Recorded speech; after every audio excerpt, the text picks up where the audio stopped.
Halo semuanya, perkenalkan nama saya Kiki Garuki dan kali ini saya akan mempresentasikan mengenai upacara adat Kalimantan Barat.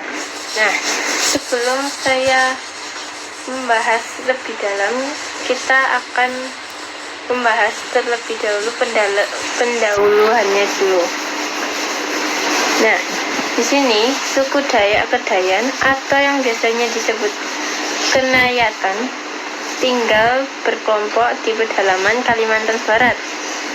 Hingga kini, suku ini masih berusaha untuk melestarikan adat istiadat yang ada di suku tersebut, terutama adat pernikahan. Nah, menurut orang Kedayan, pernikahan merupakan masalah yang melibatkan kerabat dan keluarganya, yang artinya menyangkut urusan seluruh waris kedua belah pihak. Nah, secara umum, proses adat perkawinan orang Dayak Kedayan dimulai dengan pinangan dan diakhiri oleh tengkalang, membongkar tengkalang atau membongkar seserahan. Nah, dalam ritual ini juga terdapat beberapa ragam ritual yang harus dilakukan. Namun beberapa orang terkadang rela melanggar aturan dengan membayar denda sebagai tebusan atas pelanggaran mereka. Nah, kita langsung aja ke proses pembagian upacara adat dalam adat pernikahan di Kalimantan Barat. Nah, di sini pembagian proses upacara adat secara umum terdapat ada 3, yaitu persiapan, pelaksanaan, dan penutupan. Oke, di sini aku akan bahas dulu yang persiapan. Persiapan pada tahap ini, semua orang akan berpartisipasi dalam upacara ini bersama-sama, menyiapkan segala hal yang berhubungan dengan proses pernikahan yang akan dilakukan, mulai dari perlengkapan hingga kebutuhan adatnya sendiri. Lalu yang kedua, pelaksanaan. Pelaksanaan upacara adat perkawinan Dayak Kedayan digelar dalam beberapa tahap, antara lain tunang, balawang karamigi, bisikumi, pasamean, dan prabut pelamin. Lalu yang untuk yang terakhir yaitu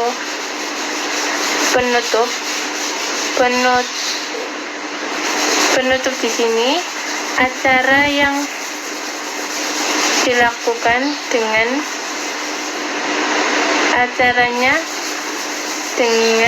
ngama tingkalang, yakni membongkar tingkalang oleh ahli waris. Setelah itu, semua rombongan akan pulang dan pengantin perempuan pulang ke rumah pengantin laki-lakinya.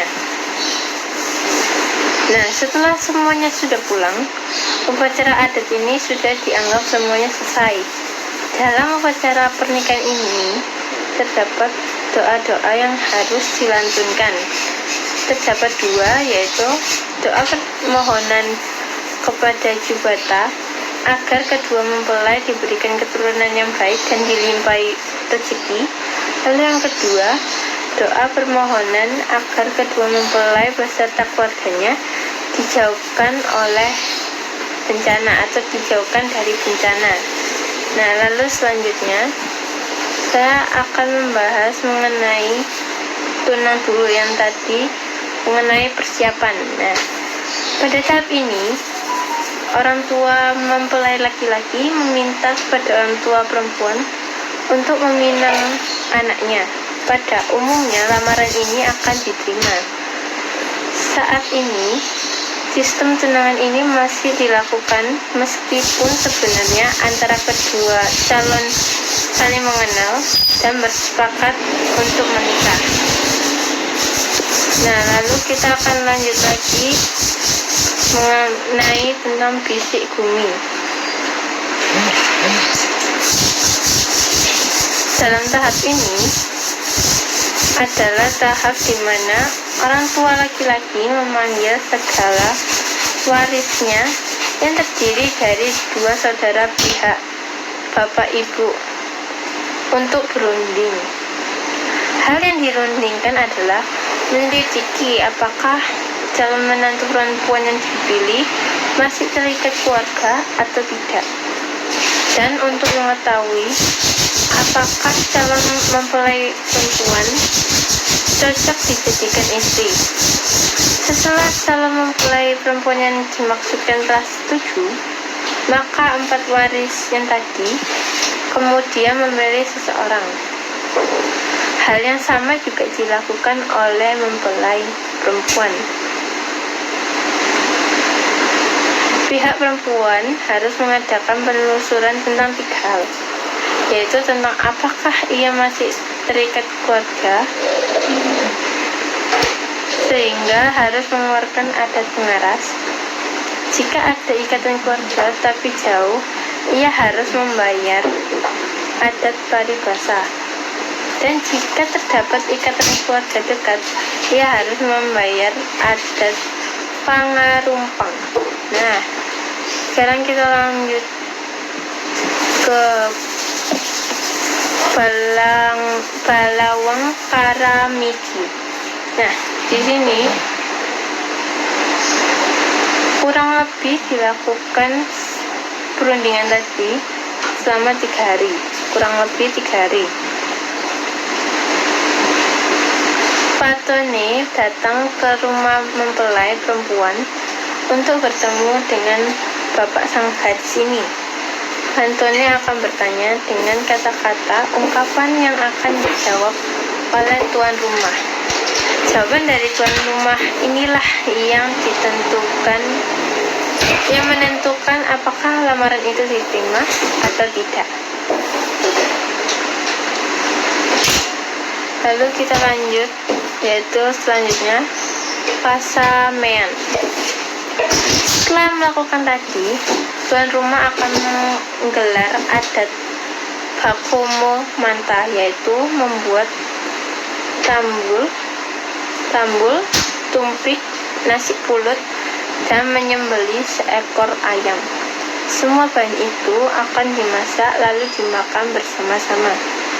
Setelah persetujuan ini, pihak perempuan biasanya akan mengirimkan sebentuk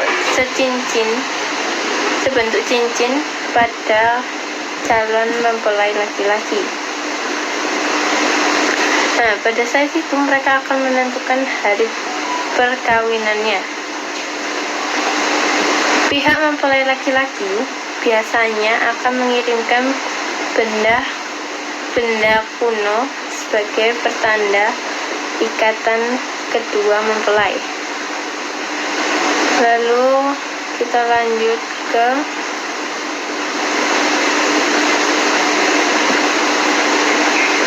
prabot pelaminan. Nah, setelah kedua belah ini setuju, patone akan mendatangi keluarga kedua mempelai untuk menanyakan kelengkapan segala persyaratan. Jika sudah lengkap, patone akan bertanya, perkawinan akan digelar dengan cara apa?